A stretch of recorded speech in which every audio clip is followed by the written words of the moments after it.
One of the most valuable aspects of this program for me has been to be in a room with people who are writing and living from this values-based center. It unlocked a new way of thinking about my identity as a scholar, bringing what I do to a broader audience to whom it might be useful. The faith in myself that I can do that, and in fact, I should be the exact person who should be doing that. And that's been transformative.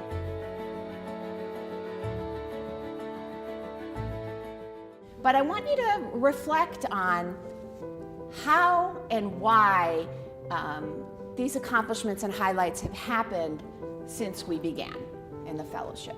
One of the issues that I took a stand at through writing some opinion editorial pieces was the children's healthcare insurance program. Certain cuts in the insurance program can be devastating for children, but how you get that out there as an expert, that we do have a voice, we do have something to say because we take care of these children every day, that's what the op-ed fellowship did for me. It gave me the tools and it gave me the inspiration to do that. To go from someone who has never tweeted. The first tweet was sent as part of this program, and going from 0 followers to having 4,000 followers in just the span of a few weeks as a result of this program has been really helpful in seeing how we can use social media and media in general to amplify our voices. Through the process of being part of this program, I realized that I could actually cultivate those larger audiences. One of the panels I was on last week was live streamed throughout the globe. That ability to find my voice, to expand beyond what my assigned role was just a confidence builder, and I'm excited what I can create from here. This fellowship really has sort of made me rethink my identity as a scholar. So I went from thinking of myself as someone who works in the Renaissance and stays between 1530 and 1650, basically, to someone who's very interested in making that speak to the 21st century, to someone who actually does that now, and that's been immense for me. Today, we will go through a series of activities that cover the theme of legacy. What does that word legacy mean to you? Think of how many people you've touched and connected with and had a part in changing or helping. Not only of sort of what comes after me or who and what I'm impacting, but what legacy I'm trying to honor and be a part of. My grandmother's grandmother was an enslaved person in North Carolina.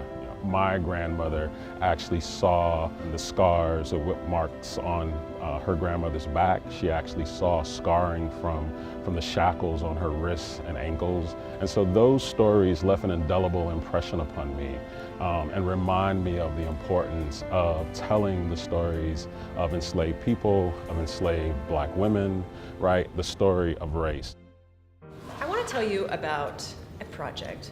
It is called the Why Do You Do What You Do project, but it really seeks to answer in just a few words, why do you do what you do? I do what I do and I tell the stories I do because each life has beauty and meaning.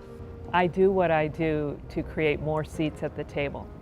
I do what I do because of my grandmother's grandmother. Because we all have stories and we all have pain. Because the vulnerable can't always speak.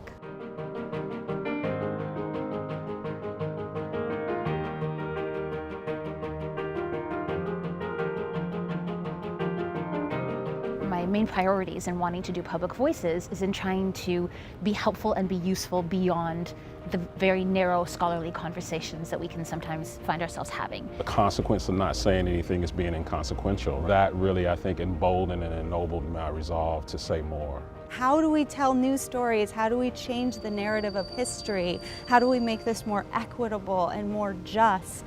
Has just unleashed all of this energy and this feeling of support. Public voices really helped me to find my own voice, to figure out the impact I can have on the world, and to try to funnel that into writing, to speaking, and to sharing that story with others to help drive change.